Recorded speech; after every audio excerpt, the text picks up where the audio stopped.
Glória a Deus, louvado seja o nome do Senhor Jesus. Seu coração já se preparou para ouvir a voz de Deus através da palavra.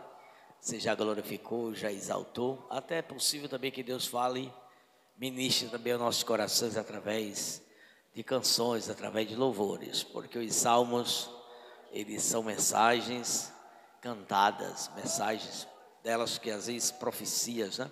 Foram profecias proferidas e algumas ainda tendem a se cumprir de profecias cantadas em salmos.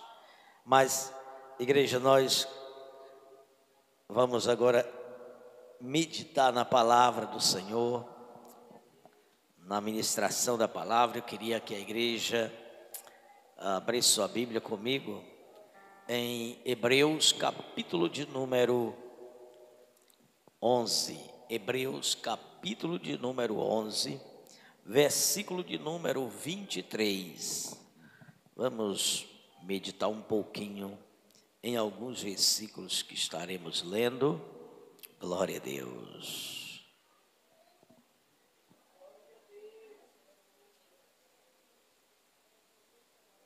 Aleluia. Hebreus, capítulo de número 11, a partir do versículo de número 23. Glória a Jesus. Aleluia, Senhor.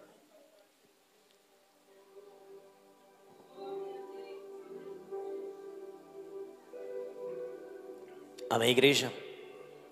Diz assim a palavra do Senhor. Pela fé, Moisés, já nascido, foi escondido 3 meses por seus pais, porque viram que era um menino formoso e não temeram o mandamento do rei. Pela fé, Moisés, sendo já grande, recusou ser chamado filho da filha de Faraó, escolhendo antes ser maltratado com o povo de Deus do que por um pouco de tempo ter o gozo do pecado, tendo por maiores riquezas o vitupério de Cristo do que os tesouros do Egito, porque tinha em vista a recompensa. Pela fé, deixou o Egito, não temendo a ira do rei, porque ficou firme como vendo o invisível. Podeis sentar em o nome de Jesus. Amada igreja, esse texto extraído desse capítulo 11, capítulo 11, ele fala de muitas personagens, das muitas, várias citadas por nomes, e outra quantidade muito maior do que as citadas não são citados seus nomes, mas fala de milhares de pessoas, dezenas de homens e mulheres de fé, que não só creram no Senhor e em suas promessas, como permaneceram fiéis a elas, independente das circunstâncias, independente do que tiveram que enfrentar, independente da situação que se encontravam, permaneceram fiéis, porque acreditavam, confiavam naquele que havia feito a promessa, e manteram-se firme. E foram muitos que manter-se firme na promessa, ou fiel ao Senhor, lhe custaram a vida, foram mortos. E o capítulo 11, ele fala muito bem disso, dos que foram mortos, esquartejados, os que foram cerrados vivos, como se era uma tora de pau. Outros foram queimados em fogueiras. Mães tiveram seus filhos mortos, e por aí vai, como nós conhecemos as histórias. Mas outros não experimentaram a morte quando o inimigo tentou destruir. A Bíblia também fala daqueles que foram livres pelo Senhor dentro da situação, dentro da adversidade. Fala de que a boca do leão foi fechada, que o fogo não causou os danos em quem foi lançado na fornalha. Então é um capítulo, irmãos, que fala e que registra as histórias de homens e de mulheres de fé, morrendo na mão do inimigo ou não, manteram suas fés até o final. Mas o que é que leva alguém a manter-se fiel a um Deus que promete proteção, que promete livramento, que promete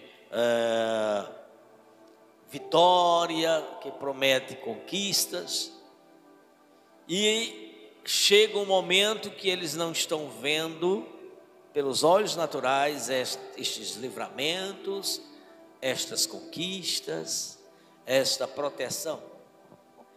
É porque, irmãos, a fé, ela não é para apresentar resultados ou para se buscar resultados simplesmente naturais e temporais.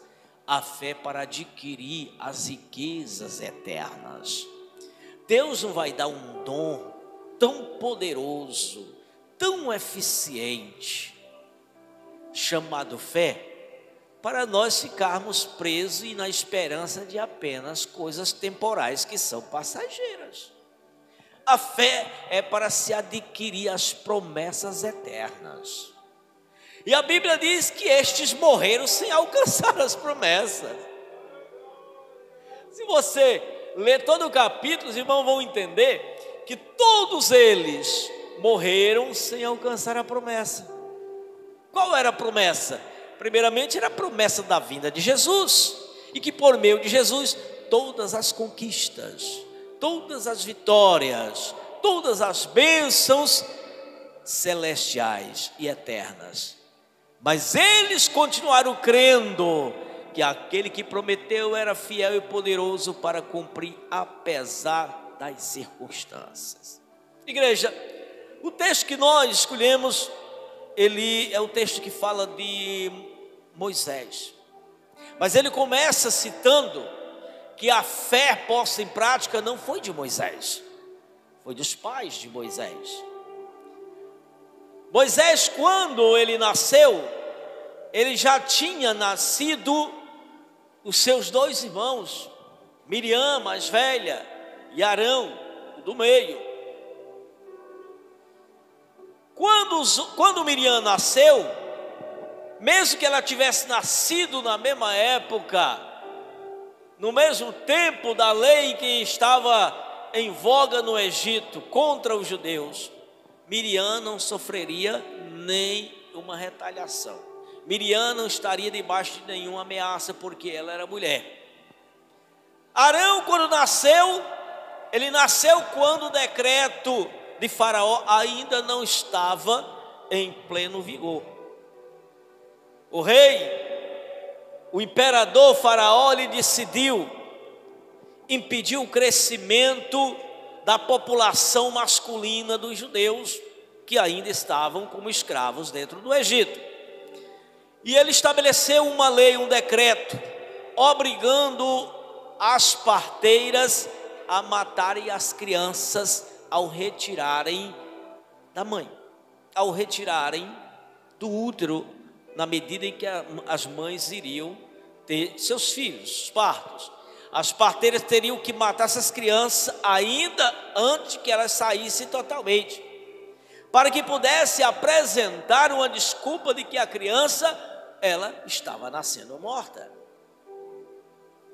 O decreto estava nas parteiras, somente as parteiras sabiam dessa história, nenhuma mulher judia sabia. As parteiras, elas não obedeceram a Faraó. No que diz respeito à ordem, era para matar só filho de judia, ou seja, de mulher hebreia. Na hora de ter a criança, mata e diz que nasceu morto, estrangula. Irmãos, Satanás é muito perverso.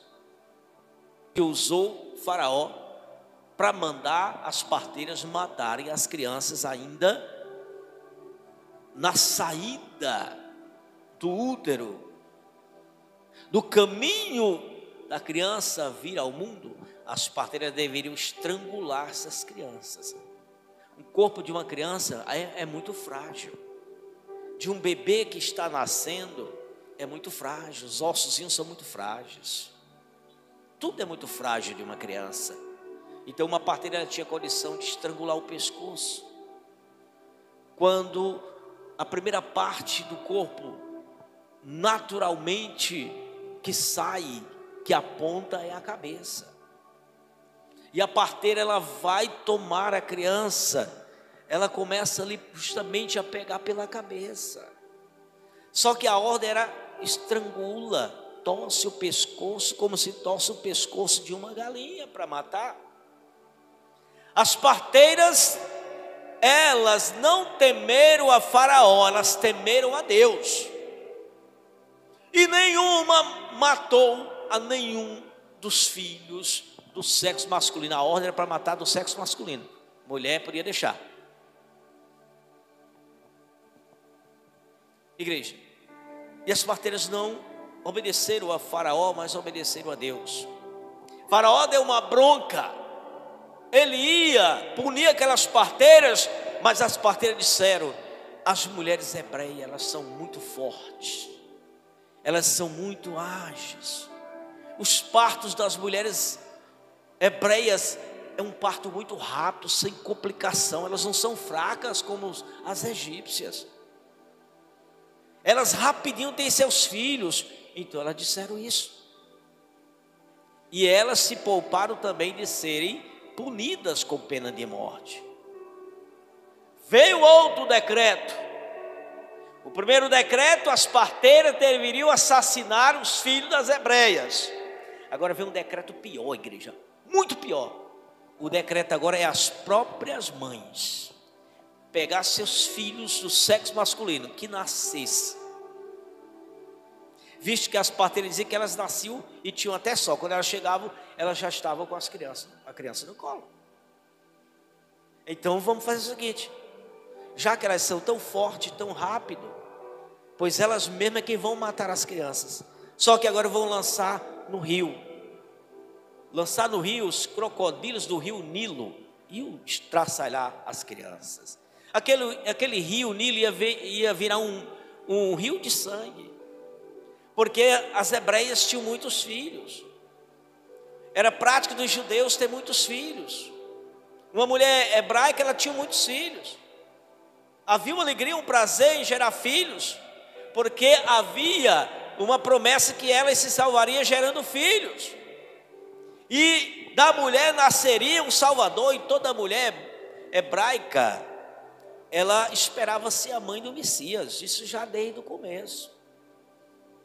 Cada filho do sexo masculino, acreditava ela que poderia ser o Messias, poderia ser o Cristo. Então elas tinham muitos filhos.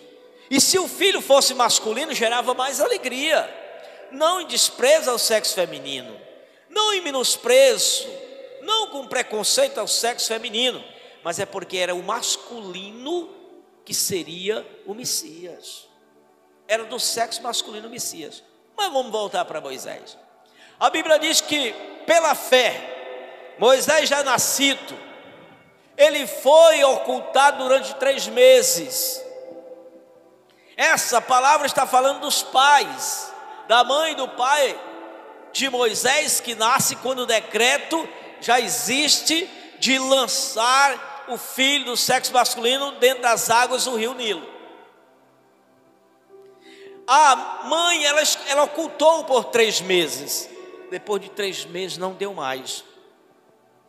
Amados, aí é onde entra a fé. Eu ministrei na sexta-feira, eu até pedi para os irmãos não me chamar de herege. E depois eu disse: irmão, não sou herege. Quando eu falei que há uma capacidade que Deus nos dá para sondar a vontade dEle. Para sondar a vontade dEle. A Bíblia diz que o Espírito sonda Deus. Jesus sonda Deus. Não há quem possa sondar a Deus senão o Espírito. Mas Jesus sonda Deus, o Espírito Santo sonda Deus, Deus sonda Jesus, Deus sonda o Espírito Santo. Então eles se sondam. Mas nós somos mortais, limitados. Mas o Senhor nos deu uma capacidade de sondar a vontade dEle. E essa capacidade é um dom. E esse dom é justamente o que fala de todo o capítulo 11 de Hebreus. É o dom da fé. Pela fé, quando existe a verdadeira fé, nós temos a certeza da vontade de Deus, daquilo que Deus quer fazer, daquilo que Deus vai fazer. Isto é, uma capacidade de sondar a vontade de Deus naquele momento. Não é uma sondagem como o Espírito Santo sonda Deus 100% e continuamente, ininterruptamente, mas é uma sondagem momentânea, temporária, por ocasião, por propósito. O dom da fé é justamente para isso, para você saber qual é a vontade de Deus, para aquele momento, para aquela causa, para aquela circunstância. Aí eu pergunto, igreja, se é para lançar no rio, é um decreto? A mãe que não lançasse, ela seria punida? O pai que não lançasse seria punido? A mãe de Moisés, ela corria um sério risco, o pai corria um sério risco. Quando completou 3 meses, eles já viram que não dava mais para esconder. O porquê eu não sei. Tem quem diga que é porque o menino chorava muito. Mas toda criança chora desde que nasce. Toda criança chora desde que nasce. Será que era só por causa do choro? Será que era por causa do choro? A criança passou a chorar só depois de 3 meses? Não, eu não acredito que é por causa do choro. Porque uma criança, ela chora desde a hora que nasce. À medida em que os dias vão passando, ela vai diminuindo a condição de choro. Porque ela vai começando a se adaptar ao mundo externo. Ela vai controlando. Agora, irmãos, a casa dos judeus eram fiscalizadas. A casa de cada judeu era fiscalizada. Eles eram escravos. A qualquer hora um soldado entrava e invadia sem pedir permissão. Eles não eram pessoas que estavam ali mais na condição de honrados e de convidados especiais, como foi a entrada do povo judeu no Egito. Eles agora eram escravos. Eles não tinham mais domínio sobre os seus lares. Eles não tinham mais como impedir a entrada por uma decisão de qualquer militar. Não precisava chegar com uma autorização judicial, não. Qualquer soldado egípcio, ele podia entrar numa casa de um judeu a qualquer hora. Desce na telha dele, ele ia. Porque já havia autorização antecipada. Então a questão, irmãos, eu vejo mais como o risco de uma fiscalização. Porque há 3 meses aquela casa não era fiscalizada. Mas a mãe de Moisés sabia que eles não iam passar mais muito tempo sem uma fiscalização. Não era questão de choro, é questão de fiscalização. E a qualquer hora poderia vir. Então o que é que ela decide? Ela cumpre o decreto. Ela pega a criança e joga no rio. Só, irmãos, a fé daquela mulher sondou o coração de Deus. Porque a fé foi dada para isso, para ela sondar o coração de Deus, a vontade de Deus. E a vontade de Deus era de que aquele menino seria o libertador do povo de Israel. Já era uma decisão de Deus, já era uma escolha de Deus. E Deus fez aquela mulher saber o que estava no coração dele por meio da fé. E ela soube. Foi por isso que ela fez o cestinho. Ela não jogou a criança direto na água, sem proteção nenhuma. Ela jogou no rio, mas não jogou diretamente na água. Ela jogou dentro de um cestinho. e mandou jogar em um canto oportuno. A igreja, Faraó odiava os escravos, apesar dos escravos estarem enriquecendo a nação. Ele nojava os judeus, apesar dos judeus enriquecerem o Egito. Tem lógica, irmãos. Eu estou escondendo meu filho para não morrer. Eu pegar o meu filho e colocar bem à frente da filha de Faraó. Isso tem lógica? Seria lógico. A mãe de Moisés naturalmente faria isso? Claro que não, igreja. Porque colocar diante da filha de Faraó, dentro da lógica, seria apresentar o filho para ser morto. E ainda a mãe para ser punida. Por que não o matou logo? Por que tem 3 meses essa criança? A investigação ia bater em cima. Por que essa criança ainda está viva? Por quê? Já faz 3 meses. Por que não matou? Nasceu para jogar na água. Mas Deus fez aquela mulher saber qual era a vontade dele. A minha vontade é: esse menino vai ser o libertador de Israel. Esse menino vai ser criado pela filha de Faraó. Esse menino vai ser criado dentro lá do palácio. Esse menino, filho de judeu, vai ser criado dentro do palácio daquele que odeia judeu e manda matar crianças. Irmãos, Deus, ele pega o inimigo na sua própria astúcia. Olha que paradoxo. A criança que era para ser morta dentro do rio, ela é lançada no rio, mas lançada num canto, dentro de um cestinho, aonde a filha de Faraó vai se banhar. E a mocinha Miriam, ela fica observando. Por que ela fica observando? Ela tinha fé para isso? Não, mas a mãe tinha.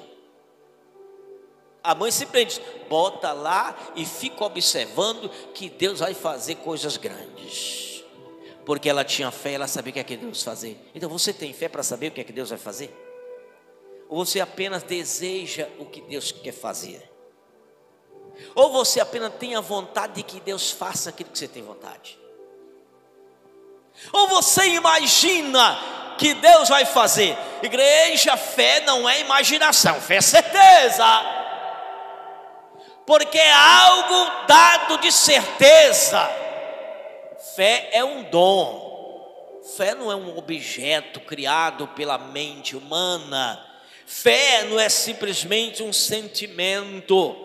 Fé não é apenas um pensamento. Fé é um dom que vem do alto e Deus coloca no coração daqueles que o amam, daqueles que nele confiam, daqueles que já creram para a salvação, daqueles que estão salvos.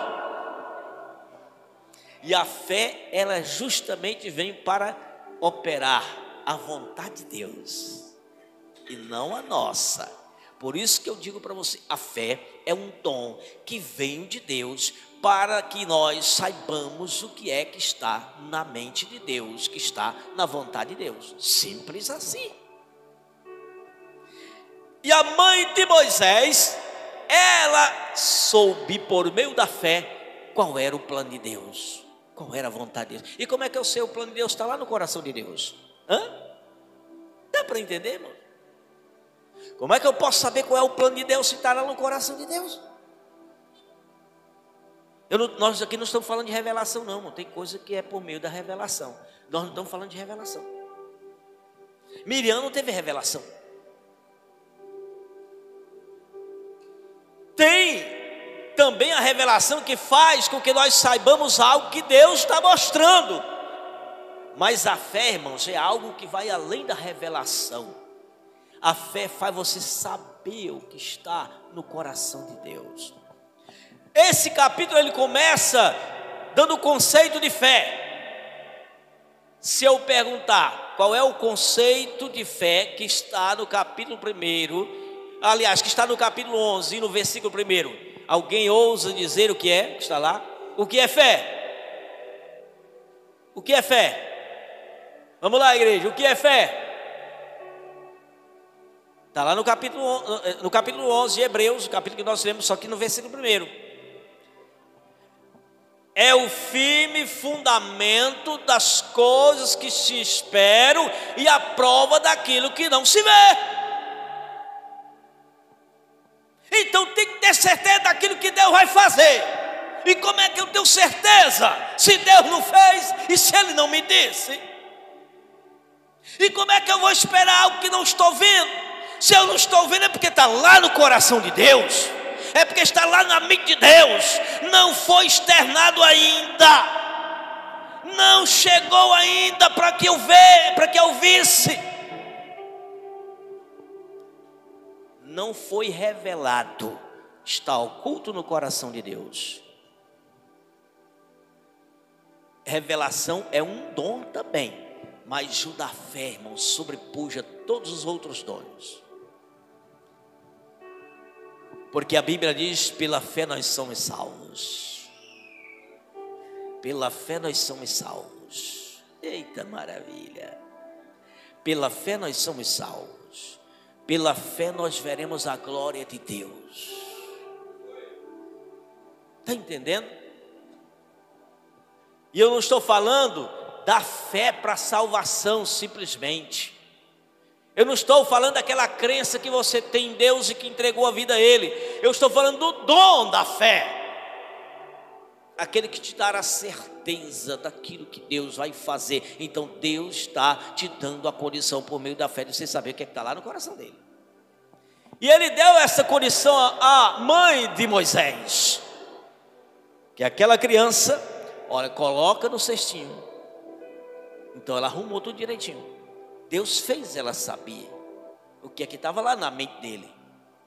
Bota lá. Na hora que a filha de Faraó, ela for tomar banho, fica em paz, não te perturba, não te espanta, porque ela não vai matar, ela não vai dedurar, simplesmente ela vai levar para criar. Olha o paradoxo, parece uma contradição. Vai levar esta criança porque eu a escolhi, ela é para mim um vaso escolhido, e eu vou usar esta criança para libertar o meu povo das garras deste Faraó. Mas primeiramente eu vou criar dentro do palácio de Faraó. Eu vou criar ele lá dentro. Ele vai ser preparado lá dentro. Ele vai ser capacitado nas ciências egípcias lá dentro. Depois que ele tiver adulto, eu vou tirar de lá. Aí eu vou preparar ele com a minha preparação celeste. Mas eu vou preparar, eu vou capacitar dentro das condições naturais. Nas condições naturais tinha que ser do Egito, tinha que ser no palácio, tinha que ser, irmãos, dentro do maior e mais excelente, mais evoluído governo do planeta Terra da época, onde a ciência era o mais avançada na época. Então foi lá, preparou humanamente, capacitou humanamente, intelectualmente, cientificamente. Aí Deus tira com 40 anos. Quando chega a 40 anos, agora é a fé de Moisés que vai entrar em ação. Quando Moisés, 40 anos, se vê dentro daquele palácio, ele diz: isso não é para mim. Irmãos, os irmãos já conheceram alguém que foi filho adotivo, criado num lar bem sucedido, abençoado, tendo do bom e do melhor, mas os pais biológicos, o lar dos pais biológicos era um fracasso, era uma pobreza, era pobre. E às vezes não tiveram condição de criar, deram para uma família que deu toda a condição, estudou, se formou, pessoa bem sucedida. Você já viu algum sair dessa casa adotada para ir para a casa da miséria? Vocês conhecem alguém que quiseram ir lá para a casa da miséria? Pode até reconhecer o pai e a mãe biológico, mas larga tudo e vai sofrer com os pais, vai passar o sofrimento com os pais. Eu não conheço ainda. Dos adotivos não conheço ainda. Pode até, ao querer conhecer os pais, ter amor pelos pais, mas uma parte nem amor nem carinho tem revolta. Tem revolta. Às vezes o pai e a mãe ficou 50 condição mesmo até de alimentar, não foi nem só de educar, foi de alimentar mesmo, ia morrer de fome. Então entregou para alguém para que a criança não morresse de fome. Mas aquele filho criado depois de adulto, ele não vai levar isso em conta. O que ele vai levar em conta é o abandono. A minha mãe me abandonou, a minha mãe me largou. Eu sei, irmão, que tem muitas mães que faria fácil o que Faraó decretou. Nos dias atuais, no mundo inteiro e aqui no Brasil, tem demais. Muitas mães que fariam com muita facilidade o decreto de Faraó, porque tem muitos sem decreto nenhum que estão fazendo, jogando dentro dos cestões do lixo, dentro dos coletores de lixo. Se encontra criança jogada lá, muitas delas, irmão, é encontrada viva pelo gari, às vezes encontrado por um policial, é encontrado por um morador, e encontra aquela criança, leva para o hospital e dali encontra um lar para ser adotado. Crianças que foram jogadas para morrer à míngua, dentro às vezes de uma caixinha de sapato, outros dentro de saco. Isso aí acontece todo dia, mano, todo dia, no nosso Brasil, e que o diabo toma conta, com governantes que têm o coração, que é morada de Satanás. Então nós vemos isso todos os dias, irmão. Como o Brasil deu uma piorada, mas a mãe de Moisés não queria o filho morto, e ela tentou correr o risco, mas o Senhor não queria que ela corresse risco. Então faça isso, faça assim, assim. Mas como Deus revelou para não, Deus não revelou. Ela pela fé sondou a vontade de Deus. Mas de si próprio não, porque o dom da fé se manifestou para fazer ela saber qual era a vontade de Deus. Então ela fez tudo que a vontade de Deus queria, e que ela tomou conhecimento pela fé. Moisés agora, eu não quero ficar aqui não. Isso lugar não é para mim. Isso aqui não é para mim. Isso aqui é um manto.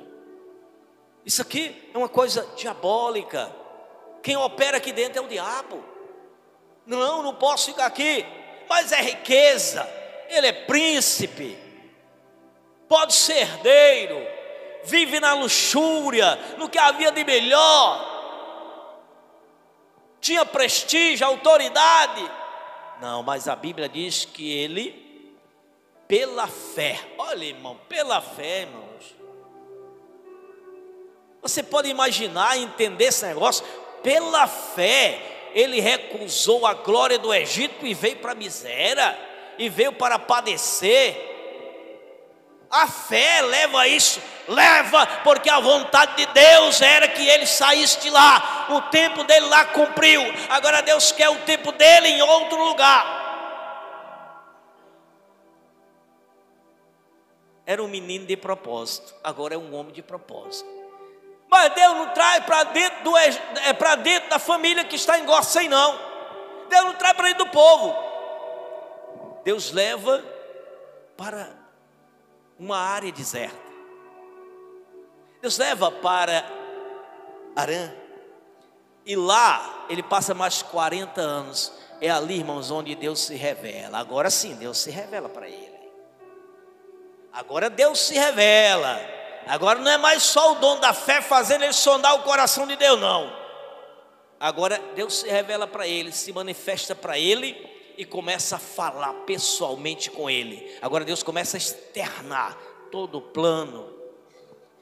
Passado 40 anos, Deus conversa com ele, porque agora Deus conversa face a face. Agora é um amigo íntimo. Não é só a fé por ocasião. Agora é uma amizade íntima, perene, contínua. Isso vale mais do que a fé. Porque a fé de Moisés, ela fez essa aproximação. Agora Deus fala direto, Deus mostra direto. Agora Deus está se revelando. Isso aí não é mais ele sondando o coração de Deus. Deus agora está revelando. 40 anos mais, ele já está pronto. Agora Deus diz para ele, agora Deus diz, não é pela fé que ele sonda. Deus diz para ele que ele agora vai libertar o povo. Vai ao Egito, procura o povo, vai lá na Faraó, conversa com o Faraó, pede autorização para que o meu povo vá ao deserto cultuar-me a mim. Moisés, ele quer questionar: Senhor, não podia mandar outro, não, eu escolhi você. Mas Senhor, eu sou pesado de língua. Tem gente que diz que é gago, tem gente que... Bom, pesado de língua, que ele não tinha o domínio do hebraico. Se a Bíblia diz que o homem era conhecedor de todas as ciências egípcias, o homem era um doutor. Agora, ele não foi ensinado o hebraico, não foi permitido que ele estudasse o hebraico, por conta de que ele era herdeiro do trono e o povo judeu era escravo. O que ele falava ali era um pouquinho que ele ia aprendendo com muitos judeus que trabalhavam dentro do palácio e que lá falavam hebraico. Ele foi aprendendo a falar mais ou menos assim, e não por ter a oportunidade de estudar a língua ou de crescer falando a língua. Ele não cresceu no meio dos judeus, então ele não falava o hebraico. Algumas poucas palavras, pesado de língua. Mas o Senhor diz: quem foi que fez a língua? Quem fez os idiomas, Moisés? Fui eu. Senhor, tá bom, não tem problema. Quando tu for falar com o povo, Arão, ele vai traduzir o teu egípcio para ele, ou o teu péssimo hebraico para ele. Agora, quando tu for falar com o faraó, tu fala direto, porque tu sabe falar perfeitamente a língua egípcia. E era assim que acontecia, irmão. Igreja, agora eu quero que a igreja tenha essa consciência. Será que nós não temos também, nessa chamada de Deus, comigo e com você, será que Deus também não tem um propósito comigo e com você? Será que nesse propósito Deus não tem algo a fazer antes de me levar para agora, de te levar para a glória? Deus não tem algo a fazer, algo que está travado ainda?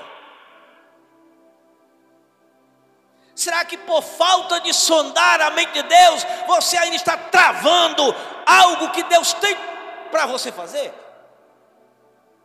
Ou está lhe faltando esta fé para você saber que vontade Deus tem em relação a você em algum momento? Está faltando esta fé para você ver a glória dele? Está faltando essa fé para você ser levantado como um instrumento dele? Está faltando essa fé para você decidir, mesmo que no estado que parece de pobreza, mas permanecer no plano de Deus e rejeitar as pompas e as glórias que lhe é oferecida pelo mundo? Será que você não está rejeitando?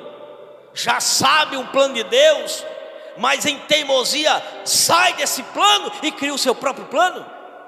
Será que está acontecendo isso, não? Igreja, eu tive muitas propostas antes de assumir o pastoril. Propostas que para a vida humana seriam excelentes. Para qualquer mente humana seria maravilhoso. Me enchia de ânimo, tentava me encher de ânimo ao fazer a proposta. Mas eu sabia o que Deus queria comigo, porque eu sabia o que é que eu queria com Deus. Quando eu me reconciliei entrando num propósito com Deus. Eu fiz uma aliança com Deus. No dia que eu me reconciliei, eu fiz uma aliança com Deus, de servir a Ele por todos os dias da minha vida, me dedicar a Ele por todos os dias da minha vida e mais nada. E Ele, eu confiava que Ele ia se responsabilizar para cuidar de mim e da minha família. Sempre foi desse jeito. E nunca ninguém me tirou a convicção que eu tinha. E naquele começo, a minha esposa, uma nova convertida, ela não tinha experiência com Deus, ela tinha aceitado Jesus, mas não tinha experiência com Deus. Eu recebia a pressão dela.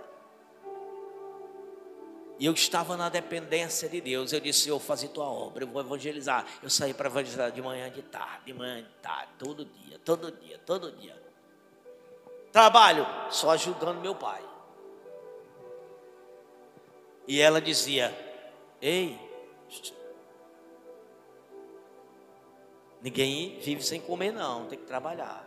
E a esposa faz isso mesmo. E eu dizia: não tem porta aberta para mim não. Só se não for atrás. Não tem porta aberta para mim. Eu tinha um propósito com Deus. Por que eu ia atrás de porta que eu sabia que já estava fechada para mim? Porque eu decidi que essas portas deveriam ser fechadas, o Senhor que tinha que abrir. Mas de tanto ela insistir só para provar, eu nunca expliquei isso para ela. Ela está sabendo agora. Mas só para provar que não tinha porta aberta, eu saí. Botei currículo, fui em porta de empresa, que o povo chegava e se empregava. E quando chegava a minha vez, estava encerrado. Naquela vicunha, fui lá pessoalmente. Todo mundo estava lá fazendo a ficha. Quando eu cheguei, está encerrado. Tinha um cidadão que empregava as pessoas que ele queria na Coca-Cola, que era um dos gerentes da Coca-Cola. Muito amigo, um irmão muito amigo dele foi conversar com ele. E ele disse: diga a ele que vem aqui. Eu fui. Porta fechada. Essa porta nunca se fechou para os outros. A porta estava fechada, irmão. E eu voltava com alegria. Eu não voltava triste não. Eu voltava com alegria. E eu já sabia que essas portas estavam fechadas, porque eu tinha um propósito com Deus.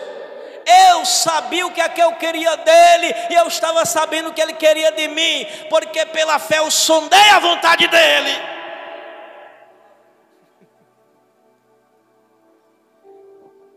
Depois veio o propósito para mim sair candidato, entrar na política. Aí tu vai eleito. Meu irmão, que sempre era eleito, saiu para serviço, e aí começaram. Meu irmão nunca me chamou, porque ele já sabia que eu estava crente. Ele disse: o Alonso não vai querer isso. Pelejaram, prometeram que bancava minha campanha, não gastava um centavo. Eu digo: reserva esse dinheiro para gastar com outro. Mas você vai ajudar. Eu ajudo melhor as pessoas como estou. E não era pastor.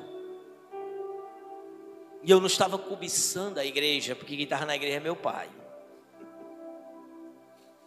E se não fosse meu pai, também não ia cobiçar, porque já tinha um pastor colocado por Deus.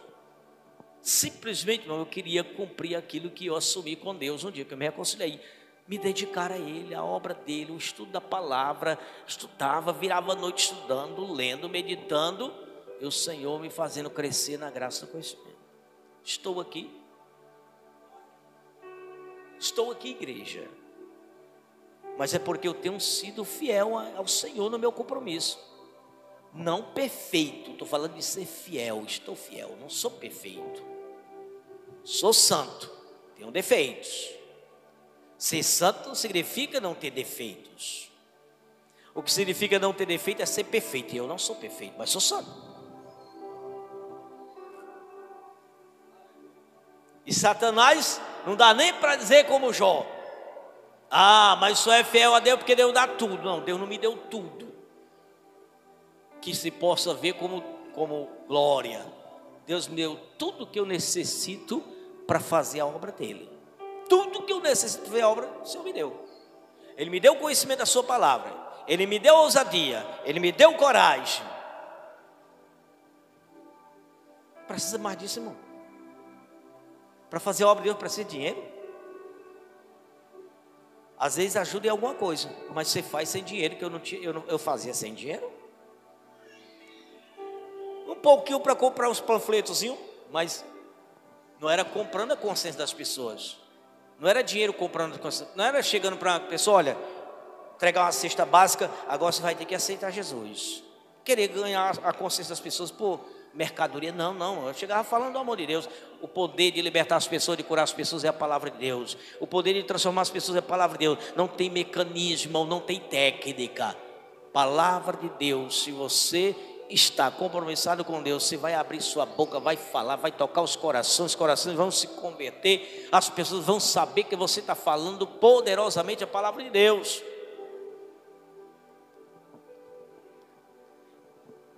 Moisés veio e cumpriu os propósitos de Deus. Mas deixa eu dizer uma coisa para você.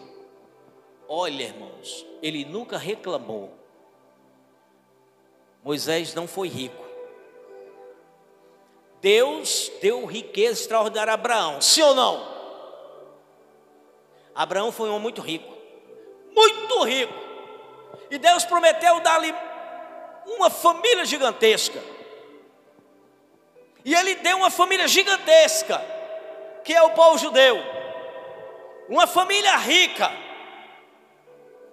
Mas Moisés foi cuidar dos descendentes de Abraão, que era rico.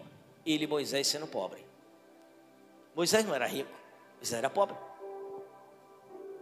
Ele aceitou, decidiu viver e sofrer com seus irmãos na pobreza. Não era na pobreza dos irmãos, era na pobreza dele. Porque os judeus não eram pobres. Judeus nunca foram pobres.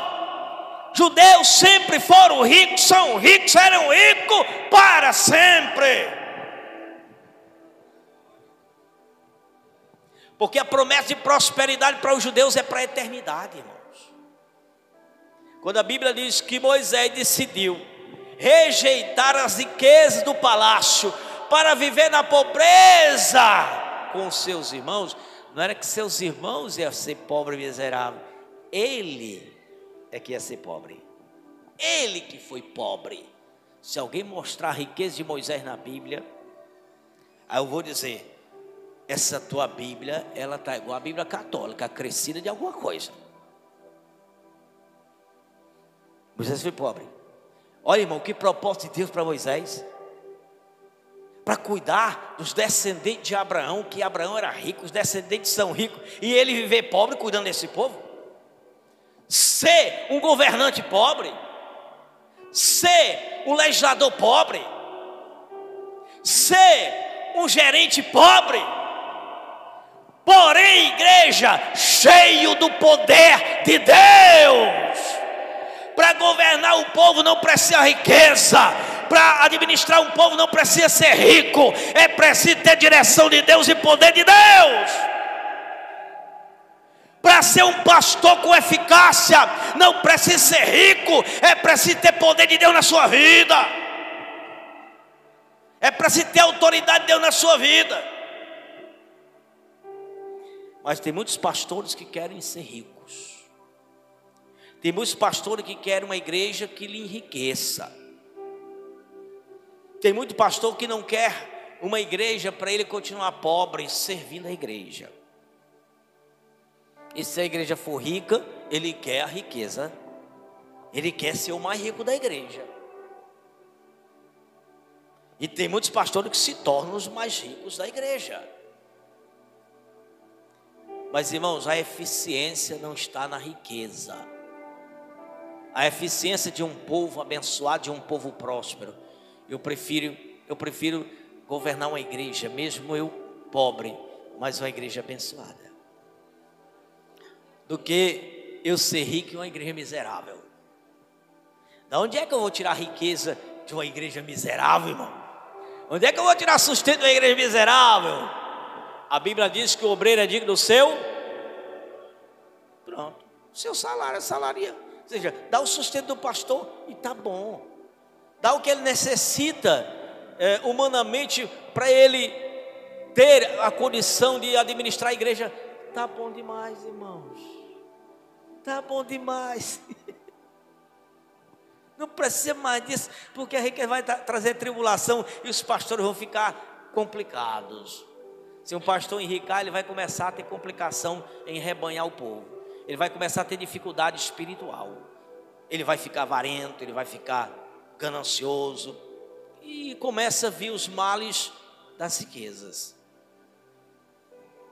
Então, igreja, o que é que Deus tem com você? Cada irmão já pensou? Você já conseguiu sondar em alguma vez a mente de Deus? A tua fé já fez você saber qual era a vontade de Deus em algum momento? E naquele momento, você ter a certeza absoluta, sem dúvida nenhuma, e a coisa acontecer daquele jeito. Não pela imaginação, mas acontecer daquele jeito. Do jeito que veio na tua mente, que veio no teu coração pela fé que Deus colocou em ti. E você ter a certeza e agir naquela certeza e ver o resultado. Então experimente, irmão, isso é para quem crê. Os sinais seguirão os que crerem. Olha a maravilha aí. Os sinais seguirão. Quando eu saía nas minhas evangelizações, eu saía crendo, irmão. Saía crendo. Quando alguém chamava para ir à casa de um endemoniado, eu saía crendo. Eu saía crendo. Eu não saía amedrontado, não. Eu saía crendo. Agora, quando o crente está na frigideira do azeite, aí ele é mais cheio de autoridade, né, irmão? Quando ele está sendo passado na frigideira do azeite de Deus, o azeite do Espírito Santo, ele é cheio de autoridade, de coragem, de ousadia. Não se cala para o diabo, não teme ao diabo, não teme a Satanás, nem demônio nenhum. Mas na hora que se pula fora da frigideira do azeite do céu, irmão, aí ele começa a perder qualidade. Não sai enquanto não estiver bem fritozinho, não. Então, igreja, guarda essa palavra do coração.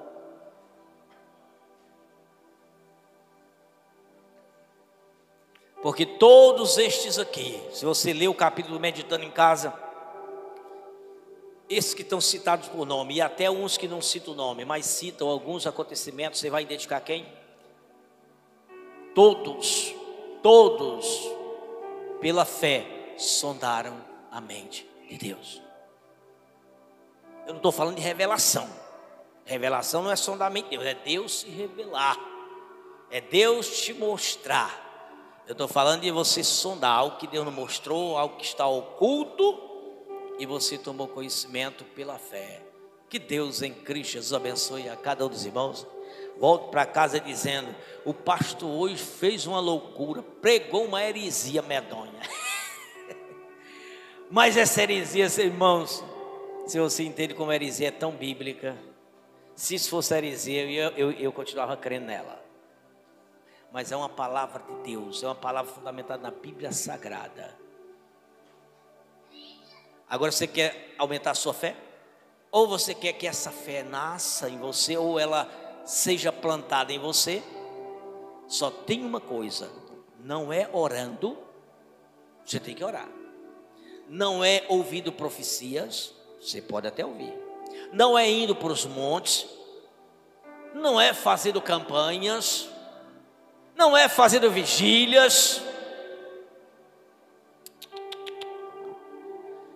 A fé, ela só vem e ela só cresce se você receber ensino da palavra de Deus. É pela palavra. A Bíblia diz, capítulo 10 de Romanos, que eu creio é pelo ouvir. Ouvir o quê? A pregação da palavra de Deus. Na sexta-feira nós ministramos a diferença entre Marta e Maria. Marta perdia todas as doutrinas que Jesus estava dando na casa dela. Maria não perdeu nenhuma. Na hora que prezou da fé, Maria tinha, porque ela ouviu a pregação. Marta nunca ouviu a pregação, ela não tinha a fé que prezava. Então, irmãos, não perca as doutrinas. Crente que perde a doutrina fica tão fraquinho, fica tão murmurador, tão reclamador, tão criticador, tão domingueiro. Crente que não participa da doutrina, irmão, é tão ignorante. Tão ignorante. Quando estou falando ignorante de brutalidade, não. Ignorante é falta de conhecimento mesmo. É tão pobre de conhecimento. Quando eu converso com os irmãos que não gostam de doutrina, mas como são pobres de conhecimento, como tem pouco discernimento. Os crentes que estão nas doutrinas, que estão nas pregações, que estão nos cultos, têm um entendimento mais elevado. Estou falando de QI, não. QI é coisa orgânica da natureza humana, é o intelecto humano. Eu estou falando de discernimento, coisas que vêm espiritual. Crente que estuda a Bíblia, que lê a Bíblia, que vem para as pregações, que estão na doutrina, Aí a prova está: Maria não perdia uma doutrina com Lázaro, seu irmão, e Marta perdia toda ela. Aí tem muitas irmãs que ficam só em casa, na luta da casa, né? Não vem, não passa, não vem uma doutrina, não vem um culto da semana, raramente vem no domingo. Vamos continuar bem pobrezinho de entendimento, bem fraquinho, se arrastando, desanimado até para adorar a Deus. Pensam até em desistir. Esses tais pensam até em desistir. Até diz que a carga está pesada, que a luta está grande. Eu vou parar por aqui. Que Deus abençoe a todos. Amém.